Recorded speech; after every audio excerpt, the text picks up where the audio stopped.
in the morning. Lord, you hear my voice.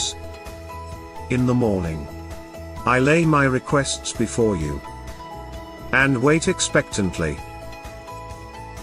Welcome to Blessed Morning.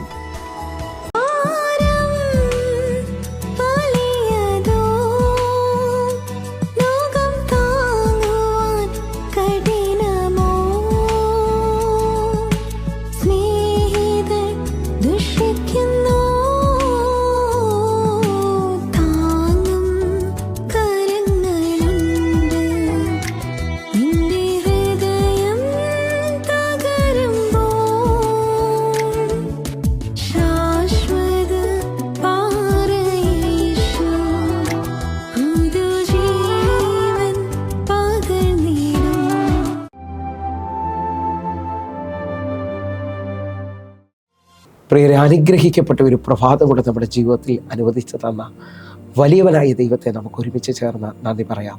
എത്ര പേർ പറയും, ഞാൻ മിമ്മമല്ല, എൻ്റെ ദൈവം നിർത്തിയതാണ്. ഒന്നുകൂടെ പറഞ്ഞു കഴിഞ്ഞാൽ 2026 ജൂലൈ മാസം 3-ാം തീയതി വരെയും എന്നെയും എൻ്റെ കുടുംബത്തെയും കണ്ണിലെ കൃഷ്ണമണി പോലെ സൂക്ഷിക്കുകയും വിടുവിക്കുകയും ചെയ്ത വലിയവനായ ദൈവത്തിന് നന്ദി പറഞ്ഞുകൊണ്ട് ഈ പ്രഭാത ചിന്തയിലേക്ക് നമുക്ക് ഒരുമിച്ച് അടുത്തു വരാം. മുൻപോട്ട് പോകുക. പ്രിയരെ, പ്രാരംഭവാക്യത്തിലേക്ക്, പുറപ്പാട് പുസ്തകം 14-ാം അധ്യായം അതിൻ്റെ 15-ാമത്തെ വാക്യത്തിലേക്ക്. അപ്പോൾ യഹോവ മോശയോട് അരുളി ചെയ്തത്, നീ എന്നോട് നിലവിളിക്കുന്നത് എന്ത്? മുൻപോട്ട് പോകുവാൻ ഇസ്രായേൽ മക്കളോട് പറയുക. പ്രിയരെ, ഈ പ്രഭാതത്തിൽ ദൈവം നമ്മോട് ഇടപെട്ട അനുഗ്രഹിക്കപ്പെട്ട വചനത്തിനായി നമുക്ക് ഒരുമിച്ച് ചേർന്ന് ദൈവത്തിന് നന്ദി പറയാം. ഈ പ്രഭാതത്തിൽ നാം ചിന്തിക്കുന്നത് മുമ്പോട്ട് പോകുക എന്നുള്ളതാണ്. എൻ്റെ ക്രിസ്ത്യ ജീവിതത്തിൽ എനിക്ക് ആഴമായി മനസ്സിലായ ഒരു ദൈവവചന വെളിപ്പാടാണ് നിങ്ങളുമായി പങ്കുവെക്കുന്നത്. വിളിച്ച ദൈവം വിശ്വസ്തനാണ്. നിങ്ങളെ ദൈവം വിളിച്ചു എന്ന് നിങ്ങൾക്ക് ബോധ്യമുണ്ടെങ്കിൽ നിങ്ങൾ മുൻപോട്ട് തന്നെ സ്റ്റെപ്പ് വയ്ക്കണം. ഈ വചന പശ്ചാത്തലം ശ്രദ്ധിക്കുന്നവർക്കറിയാം, ഇസ്രായേൽ മക്കൾ ഇതാ 430 വർഷത്തെ അടിമത്ത ശേഷം അവരെ വാഗ്ദത്ത ദേശത്തിലേക്ക് അവർ യാത്ര ചെയ്യുകയാണ്. ആ പുറപ്പാടിൽ ഇതാ 3-ാമത്തെ ദിവസം വഴിയടഞ്ഞതുപോലെ ചെങ്കടലിന്റെ മുമ്പിൽ വന്ന് നിൽക്കുകയാണ്. ആ സമയത്ത് ഇതാ ഫറവോൻ അവരെ പിടിക്കാൻ പിന്തുടർന്ന് വരുന്നത് നമുക്ക് കാണാൻ പറ്റും. ആ സമയത്ത് അവർ പിറുപിറുത്ത് അവർ ഭയപ്പെട്ടു പോവുകയാണ്. ആ ഭയപ്പെട്ടു പോകുന്ന അനുഭവത്തിനകത്ത് മോശ അവരോട് പറയുന്ന പദമാണ് 14-ന്റെ 13-ാമത്തെ വാക്യം. അതിന് മോശ ഭയപ്പെടേണ്ട, ഉറച്ചു നിൽക്കുക. യഹോവ ഇന്ന് നിങ്ങൾക്ക് വേണ്ടി ചെയ്യാനിരിക്കുന്ന രക്ഷയെ നിങ്ങൾ കണ്ടുകൊള്ളുക. ഇന്ന് കണ്ട മിസ്രൈമിനെ ഇനി നിങ്ങൾ ഒരു നാളും കാണുകയില്ല.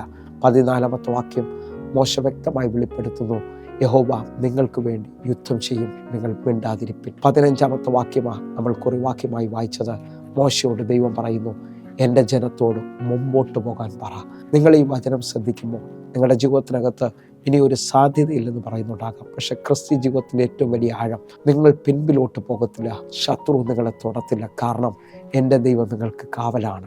എൻ്റെ ദൈവത്തിൻ്റെ പ്രത്യേകത, നിങ്ങൾ ഒരു വഴിയില്ലെങ്കിലും ഇപ്പോൾ പൗലോസ് ശീലാസും ആ കാരാഗ്രഹത്തിൽ അടയപ്പെട്ട് കിടക്കുമ്പോഴും അവർ പാടി സ്തുതിക്കാൻ കാരണമെന്ന് പറയുന്നത്, സിംഹക്കുഴിയിൽ ഒരു വഴിയില്ലെന്ന് ലോകം പറഞ്ഞാലും ദാനിയേലോട് ചോദിച്ചാൽ ദാനിയേൽ പറയും, സിംഹത്തിൻ്റെ വായടച്ച് എന്നെ പുറത്തു കൊണ്ടൊരു ദൈവമുണ്ട്.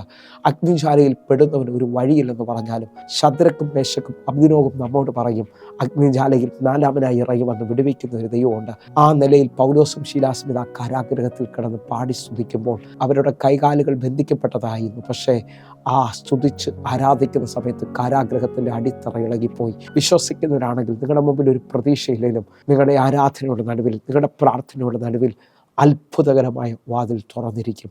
ആ നിലയിൽ ഇതാ ഇസ്രായേൽ മക്കളോട് ചോദിച്ചാൽ അവർ മുമ്പോട്ട് സ്റ്റെപ്പ് വയ്ക്കുമ്പോൾ, മോശ ചെങ്കടലിന് നേരെ കരം നീട്ടുമ്പോൾ അവർക്ക് ഇന്നുവരെ വെളിപ്പെടാത്ത ഒരു വഴി ഇതാ അവരുടെ മുമ്പിൽ കിഴക്കൻ കാറ്റുകൊണ്ട് ദൈവം തുറക്കുകയാണ്. മഹാശക്തിയുള്ള ഒരു കിഴക്കൻ കാറ്റിനെ അയച്ച് ചെങ്കടലിനെ രണ്ടാക്കുകയും അത്ഭുത വഴിയിലേക്ക് ഇസ്രായേൽ മക്കളെ നടത്തുകയും ചെയ്യാണ്. കാരണം എന്താണെന്ന് ചോദിച്ചാൽ, ഇസ്രായേൽ മക്കളെ പകലും രാവും നടത്തേണ്ടതിനു വേണ്ടി എൻ്റെ ദൈവം തന്നെ അവർക്ക് മുമ്പായി യാത്ര ചെയ്യുകയാണ്.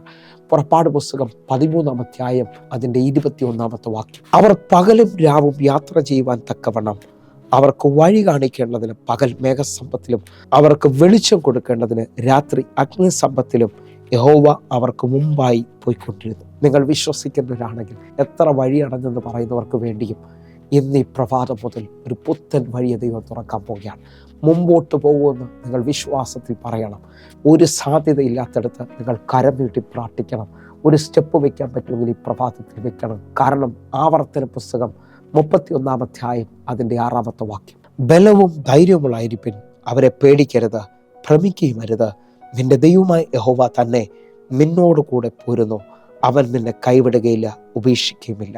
ഈ വചനത്തിൻ്റെ ഉറപ്പിൽ നിങ്ങൾ ഒരുമിച്ച് എൻ്റെ കൂടെ ചേർന്ന് പറയണം, ബലവും ധൈര്യമുള്ളവരായിരിപ്പിൻ, എൻ്റെ കർത്താവ് എൻ്റെ കൂടെ വരാൻ പോവുകയാണ്. ശത്രുവിനെ കണ്ട് പേടിക്കുന്നവരല്ല. എൻ്റെ കർത്താവ് എന്നോട് പറഞ്ഞു, ഞാൻ നിന്നെ കൈവിടത്തില്ല, ഞാൻ നിന്നെ ഉപേക്ഷിക്കത്തില്ല. യെശയ്യാവ് 45 അധ്യായം അതിൻ്റെ 1-2 വാക്യങ്ങൾ നോക്കിയാൽ തൻ്റെ അഭിഷക്തനായ കോരേശിനോട് ഇപ്രകാരം അരുളി ചെയ്യുന്നത് കാണാൻ പറ്റും. നമുക്ക് 1-ാമത്തെ വാക്യത്തിലേക്ക്, യഹോവ തൻ്റെ അഭിഷക്തനായ കോരേശിനോട് ഇപ്രകാരം അരുളി ചെയ്യുന്നു, അവൻ ജാതികളെ കീഴടക്കി രാജാക്കന്മാരുടെ അരക്കച്ചകളെ അഴിക്കേണ്ടതിനും കതകുകൾ അവൻ്റെ തുറന്നിരിക്കേണ്ടതിനും വാതിലുകൾ അടയാതിരിക്കേണ്ടതിനും ഞാൻ അവൻ്റെ വലം കൈ പിടിച്ചിരിക്കുന്നു.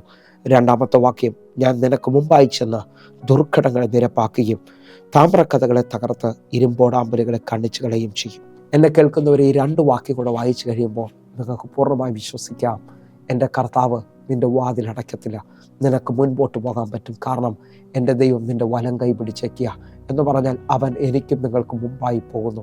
ദുർഘടങ്ങളെ നിരപ്പാക്കി താമ്രക്കഥകളെ തകർത്ത് ഇരുമ്പോടമ്പലുകളെ കണ്ണിച്ചു കളയുന്നു. താമ്രക്കഥ എന്ന് പറയുന്നത് വലിയ ഇരുമ്പ് കൊണ്ടുള്ള വലിയ അതിർത്തിയുടെ വാതിലുകൾ പോലുള്ളതാണ്. വലിയ വാതിലാണ്, ഒരാൾക്ക് തനിയെ തുറക്കാൻ പറ്റത്തില്ല. പക്ഷേ എൻ്റെ കർത്താവ് പറയുന്നു, ആർക്കും തുറക്കാൻ പറ്റാത്തത് നിനക്ക് വേണ്ടി ദൈവം തുറക്കാൻ പോകുന്നു. താമ്രക്കഥകളെ തുറന്നതല്ല, അത് തകർത്ത് കളയുക. എൻ്റെ ദൈവം എന്നോട് പറഞ്ഞത്, ഇനി ശത്രു ഒരിക്കലും അത് അടയ്ക്കരുത്. ഈ പ്രഭാതം മുതൽ സ്വീകരിക്കാൻ പറ്റുമെങ്കിൽ സ്വീകരിച്ചോ, മുമ്പോട്ട് സ്റ്റെപ്പ് വെച്ചോ. എൻ്റെ ദൈവം ആർക്കും അടയ്ക്കാൻ പറ്റാത്ത രീതിയിൽ നിനക്ക് വേണ്ടി ചിലത് തുറക്കാൻ പോകുക. അങ്ങനെ വിശ്വസിക്കുന്നവർ കണ്ണുകളടച്ച് പ്രാർത്ഥിക്കാം. ഞങ്ങളെ സ്നേഹിക്കുന്ന ഞങ്ങളുടെ നല്ല ദൈവമേ, ഞങ്ങളോട് അങ്ങ് പറഞ്ഞല്ലോ മുമ്പോട്ട് പോകാൻ. ഈ ദിവസങ്ങളിൽ അത്ഭുതകരമായ വാതിലുകൾ ഞങ്ങളുടെ മുമ്പിൽ അങ്ങ് തുറന്നതിനായി സ്തോത്രം. അത്ഭുത സാക്ഷ്യത്തിലേക്ക് ഞങ്ങളെ നടത്തുന്നതിനായി നന്ദി. യേശുവിൻ നാമത്തിൽ പ്രാർത്ഥിക്കുന്നു. ആമേൻ, ആമേൻ. പ്രിയരേ, ഈ പ്രഭാത സന്ദേശം നിങ്ങൾക്ക് അനുഗ്രഹമാകുന്നെങ്കിൽ നമ്മുടെ യൂട്യൂബ് ചാനൽ സബ്സ്ക്രൈബ് ചെയ്യും, ഫേസ്ബുക്കിലേക്ക് നിങ്ങൾ ജോയിൻ ചെയ്യുകയും ചെയ്യണമെന്ന് ഓർപ്പിക്കുന്നു. എന്നെ കേൾക്കുന്നവരെ, എല്ലാ ദിവസവും ഇന്ത്യൻ സമയം 6 മണിക്ക് നമുക്ക് സൂമിൽ ആരാധനയുണ്ട്. നിങ്ങളെ ഞാൻ ക്ഷണിക്കുന്നു, നിങ്ങൾ കടന്നു വരണമെന്ന് ഓർപ്പിക്കുന്നു. വലിയ ദൈവപ്രവർത്തികൾ നിങ്ങളുടെ മുമ്പിൽ വെളിപ്പെട്ടു വരും. കർത്താവിൻ്റെ കരം നിങ്ങൾക്ക് വേണ്ടി വെളിപ്പെടട്ടെ. എങ്കിൽ അടുത്ത ദിവസം കാണും വരെയും സ്വർഗത്തിലെ ദൈവങ്ങളെ കാക്കുമാറാകട്ടെ. God bless you. ആമേൻ.